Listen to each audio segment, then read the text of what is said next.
राज्य शासनाच्या 100 दिवस कृती आराखड्याअंतर्गत जिल्हाधिकारी विनय गौडा जीसी हे जिल्ह्यातील विविध ठिकाणी क्षेत्रीय भेटी देऊन विकास कामांची पाहणी करीत आहे।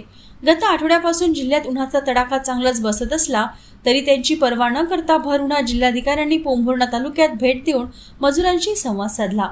23 एप्रिल रोजी जिल्हाधिकारी श्री गौडा यांनी पोंभुर्णा तालुक्यातील मौजा, घनोटी, तुकुम येथील मजगी कामाची पाहणी केली।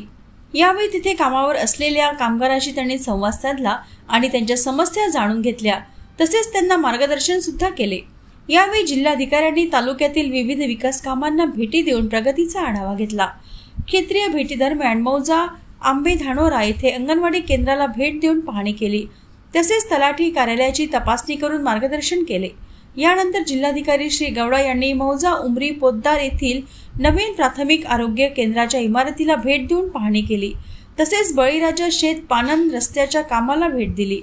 पोंभुर्णा येथील ग्रामीण रुग्णालयास भेट देऊन जिल्हाधिकारी श्री गौडा यांनी वैद्यकीय अधिकाऱ्यांसोबत रुग्णालयातील वार्ड, भरती असलेले रुग्ण, यातील यंत्रसामुग्री, औषध उपलब्धता व इतर आरोग्यविषयक सोयी सुविधांबाबत तपासणी करून आढावा घेतला। तसेच पोंभुर्णा येथील महिला आर्थिक विकास महामंडळातर्फे अगरबत्ती प्रकल्पाची सुद्धा त्यांनी पाहणी केली।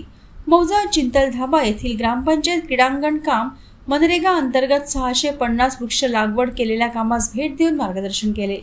सदर दौऱ्याच्या वेळी गोंडपिंपरीचे उपविभागीय अधिकारी रवींद्र माने, तहसीलदार रेखा वाणी, गटविकास अधिकारी विवेक बेल्लालवार, जिल्हा परिषद बांधकाम उपविभागीय अभियंता श्रीमती जोशी, पोलीस निरीक्षक राजकमल वाघमारे, नायब तहसीलदार रामकृष्ण उईके, मंडळ अधिकारी दिनकर शेडमाके व सुरेंद्र चिडे यांच्यासह गटशिक्षण अधिकारी, विस्तार अधिकारी, तलाठी, ग्रामसेवक, सरपंच, सहाय्यक कार्यक्रम अधिकारी, तांत्रिक सहाय्यक, ग्राम रोजगार सहाय्यक व गावातील नागरिक उपस्थित होते।